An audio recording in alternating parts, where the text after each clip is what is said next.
कैसे ढूंढेगी पूजा अपने पिता को? एक चेहरा जो उसकी आंखों में बसा है और एक काला तिल। इसके अलावा वो कुछ और जानती नहीं। नमस्कार, मैं आशा बेग आप सबका तहे दिल से स्वागत करती हूँ। दिल की कलम से एहसासों की इस कड़ी में मैं आपको सुना रही हूँ मेरी कहानी मनहूस। माँ बाप कब इस दुनिया से चले गए उसे याद नहीं। दादी ने पाल पोस कर बड़ा किया। दादी के पास जमीन जायदाद काफी थी, तो पैसों की कमी कभी महसूस नहीं हुई। बचपन और जवानी ऐशो आराम से गुजर रही थी। कॉलेज की पढ़ाई उसने शहर से पूरी की, तो शहर के अमीर दोस्तों की यारी ने सिगरेट, शराब और जुए की लत लगा दी। आए दिन दादी से पैसों की फरमाइश होने लगी। शुरू शुरू में तो दादी ने पैसे दे दिए, मगर एक दिन उन्होंने फरमान जारी कर दिया। सुनो रघुबीर, अब तुम बच्चे नहीं रहे, बड़े हो गए हो। तुम्हारी उम्र विवाह के लायक हो गई है। मैंने चंपा को जुबान दी थी कि उसकी बेटी कमला का विवाह मेरे पोते रघुबीर के साथ होगा। चंपा तो इस दुनिया में रही नहीं, मगर मेरी जुबान खाली नहीं जाएगी। मैं अगले हफ्ते ही तुम्हारा विवाह कमला के साथ करना चाहती हूँ। दादी की बात सुनकर रघुवीर का पारा सातवें आसमान पर पहुंच गया। उसने गुस्से से कहा, मैं उस गंवार कमला से शादी नहीं करना चाहता, जिसे ना कपड़े पहनने का सलीका है, ना बाल बनाने का। मैं कामिनी से प्यार करता हूँ और उसके साथ ही विवाह करना चाहता हूँ। दादी ने कहा, ठीक है, अगर तुम कामिनी से विवाह करोगे तो मेरी जायदाद से तुम्हें फूटी कौड़ी भी नहीं मिलेगी। मैं सब कुछ कमला के नाम कर दूंगी। दादी की बात सुनकर रघुवीर को बहुत गुस्सा आया। वो पैर पटकता हुआ दरवाजे की तरफ बढ़ा। दादी ने कहा, मेरी बात अभी पूरी नहीं हुई है। अब अगर फिर तुम कमला से विवाह करोगे तो तुमको जायदाद तभी मिलेगी जब तुम्हारी संतान 5 बरस की हो जाएगी। दादी की बातें रघुबीर के कानों में पिघले शीशे की तरह घुलती चली गई। वो गुस्से से पैर पटकता हुआ जीप की तरफ बढ़ा। जल्द से जल्द शहर पहुंचकर वो कामनी के साथ सारी बातें करना चाहता था। कामनी के पास पहुंचकर रघुबीर ने सब बातें उसको बताई और कहा, मैं तुम्हारे लिए सब कुछ छोड़कर आ गया हूँ। मैं तुमसे बहुत प्यार करता हूँ और तुमसे ही विवाह करना चाहता हूँ। चलो आज ही हम मंदिर जाकर विवाह कर लेते हैं। कामिनी ने गुस्से से कहा, विवाह? पागल हो गए हो? ना रहने का ठिकाना, ना खाने का। अरे, मैंने तुमसे नहीं, तुम्हारी दौलत से मोहब्बत की थी। अब तो तुम सड़क के भिखारी बन गए हो। खबरदार जो कभी मेरे घर तरफ आने की कोशिश की। उसने रघुबीर को धक्का देकर घर से बाहर निकाल दिया और दरवाजा बंद कर दिया। रघुबीर दरवाजे के बाहर खड़ा होकर आवाजें लगाता रहा, कामिनी, एक बार तो मेरी बात सुन लो। कामिनी, एक बार तो मेरी बात सुन लो। मगर दरवाजा नहीं खुला। वो भारी कदमों से गांव वापस आ गया। खाना भी नहीं खाया और चुपचाप अपने कमरे में चला गया। दादी की पारखी नजरों ने पढ़ लिया। शहर की लड़की ने इसे खोटा सिक्का समझकर फेंक दिया है। सुबह रघुबीर ने कमला के साथ विवाह की स्वीकृति दे दी। दादी की खुशी का ठिकाना ना था। कमला बहू बनकर घर आ गई। रघुबीर कमला से नफरत करता था, मगर वो जानता था जायदाद तभी मिलेगी जब उसकी संतान 5 बरस की हो जाएगी। कमला माँ बनने वाली है, ये खबर सुनकर दादी इतनी खुश हुई कि स्वर्ग ही से तार गई। दादी के जाने के बाद रघुबीर के अत्याचार अपनी पत्नी और उस मासूम बच्ची पर होने लगे जो इस दुनिया में आई थी। उसने कभी अपनी बेटी के साथ कोई लाड दुलार नहीं किया। बच्ची कभी पिता के पास जाना भी चाहती तो वो चिल्लाकर कमला से कहता, ले जाओ इसे यहाँ से, मैं इस मनहूस और तुम्हारी सूरत भी नहीं देखना चाहता। कमला सहम कर बेटी को वहां से ले जाती। बच्ची 5 बरस की हो गई, जायदाद रघुवीर के नाम हो गई और एक दिन कमला इस दुनिया से चली गई। लोग दबी जुबान में कहते, खाने में जहर मिलाकर दे दिया था। अरे पैसों में बड़ी ताकत है, सारा मामला रफा दफा कर दिया। पत्नी से तो छुटकारा उसे मिल गया था, बस अब बेटी से छुटकारा पाना बाकी था। रघुबीर ने गांव की जमीन जायदाद बेचकर गांव वालों से ये कहा कि वो दूसरे शहर बसने जा रहा है। आज उसने अपनी बेटी का हाथ बड़े प्यार से पकड़ा था। बेटी बहुत खुश थी। आज पहली बार पिता ने उसे छुआ था।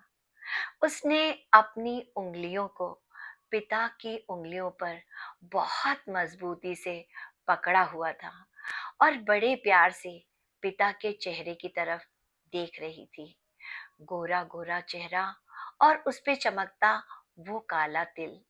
उसकी नजरें तिल पर जाकर ठहर गई। रघुबीर बच्ची को लेकर आगे बढ़ा। एक बहुत बड़े घर के सामने रुककर उसने कहा, तुम यहाँ बैठो, मैं अभी आता हूँ। बच्ची दौड़कर पिता के पैरों से लिपट गई, रोकर कहने लगी, मुझे भी अपने साथ ले चलिए, अकेले मुझे डर लगता है। रघुबीर को बहुत गुस्सा आया। ऐसा मन किया कि एक थप्पड़ लगा दे, मगर अपनी भावनाओं पर काबू रखकर उसने कहा, वो देखो, सड़क के उस पार मिठाई और फल की दुकान है। मैं तुम्हारे लिए मिठाई और फल लेकर आता हूँ, तब तक तुम यहाँ बैठ जाओ। लड़की बेमन से वहां बैठ गई और तब तक पिता को देखती रही जब तक वो आंखों से ओझल ना हो गए। तभी थोड़ी देर के बाद उस बड़े घर का दरवाजा खुला। चौकीदार ने बाहर आकर पूछा, तुम यहाँ कैसे बैठी हो? बच्ची ने कहा, पिताजी लेने आने वाले हैं। अच्छा अच्छा, ठीक है, बैठ जाओ। चौकीदार अंदर चला गया और दरवाजा बंद हो गया। 2 बजे वो घर जाने के लिए बाहर निकला। गेट खोला तो देखा वो बच्ची अब भी वहां बैठी हुई थी। वो 1 मिनट के लिए उसके पास रुका, पूछा, क्या हुआ, तुम्हारे पिताजी अभी वापस नहीं आए हैं? बच्ची ने ना में सिर हिला दिया। वो कुछ सोचते हुए आगे बढ़ गया। उसे घर खाना खाने जो जाना था। शाम को 5 बजे वो घर से वापस आ रहा था। तभी उसकी नजर उस बच्ची पर पड़ी जो अब भी वहीं बैठी हुई थी। चौकीदार का दिल पसीज गया। सुबह से भूखी प्यासी बच्ची अभी तक वहां बैठी हुई है। वो दौड़कर उसके पास पूछा पहुंचा बच्ची से पूछा वो दौड़कर उसके पास पहुंचा और बच्ची से पूछा, क्या हुआ, तुम्हारे पिताजी नहीं आए हैं? अब बच्ची रोने लगी और रोते रोते कहा, नहीं, पिताजी नहीं आए हैं। चौकीदार ने कहा, चलो तुम अंदर चलकर कुछ खा पी लो। बच्ची ने कहा, नहीं, मैं अंदर नहीं जा सकती। पिताजी मुझे ढूंढेंगे तो कैसे पता चलेगा कि मैं कहाँ हूँ? चौकीदार दौड़कर अंदर गया। सारी बातें गणपत मिश्रा जी को बताई। मिश्रा जी को समझते देर ना लगी। पिता जानबूझकर बच्ची को अनाथ आश्रम के बाहर बिठा कर गए हैं और अब वो कभी वापस नहीं आएंगे। मिश्रा जी दौड़कर बाहर आए और बच्ची से कहा, बिटिया, तुम अंदर चलकर कुछ खा पी लो। चौकीदार चाचा बाहर ही खड़े हैं। तुम्हारे पिताजी जब ढूंढते हुए यहाँ आएंगे तो वो उनको लेकर अंदर आ जाएंगे। भूखी प्यासी बच्ची ने हामी भर दी और अंदर चली गई। मिश्रा जी ने उसके लिए खाने का इंतजाम करवाया। बच्ची बड़े प्यार से अपने छोटे छोटे हाथों से रोटी के टुकड़े कर कर खाने लगी। मिश्रा जी का दिल पसीज गया उसे इस तरह खाना खाते हुए देखकर। मिश्रा जी ने विवाह नहीं किया था और कई बरसों से आश्रम में रहकर बच्चों की देखभाल करते थे और उनको पढ़ाते थे। मिश्रा जी ने प्यार से पूछा, बिटिया क्या नाम है तुम्हारा? बच्ची ने खाना खाते हुए कहा, मनहूस। अरे, ऐसा भी कोई नाम होता है? ऐसा भी कोई बोलता है? पर मेरे पिताजी तो मुझे मनहूस ही कहते हैं। मिश्रा जी का शक यकीन में बदल गया। पिताजी इसे जानबूझकर अनाथ आश्रम के बाहर छोड़कर चले गए हैं। तभी एक बच्चे ने आकर कहा, गुरुजी, गणित का सवाल नहीं बन रहा, आप समझा दीजिए। मिश्रा जी ने कहा, ठीक है, तुम चलो, मैं अभी आता हूँ। बच्ची ने खाना खाते हुए कहा, आपका नाम गुरुजी है, मैं भी आपको गुरुजी कहूंगी।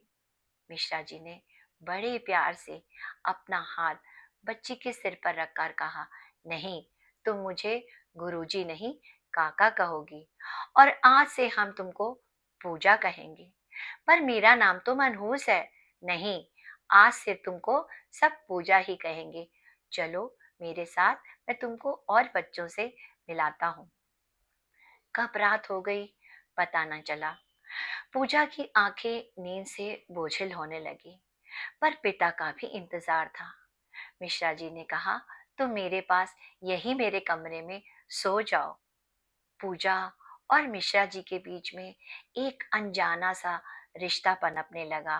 वो उसे बिल्कुल बेटी की तरह प्यार करने लगे। दिन गुजरते गए मगर पिताजी नहीं आए। मिश्रा जी पूजा को लेकर थानेदार के पास भी गए, सारी बातें बताई। थानेदार ने कहा, मिश्रा जी, सिर्फ एक काले तिल के साथ कैसे किसी को ढूंढा जा सकता है? फिर उन्होंने कुछ तस्वीरें दिखाई और पूजा से पूछा, क्या इनमें से कोई है? पूजा ने तस्वीरें देखकर ना में सिर हिला दिया। बात आई गई हो गई। वक्त गुजरता गया। पूजा बड़ी होने लगी।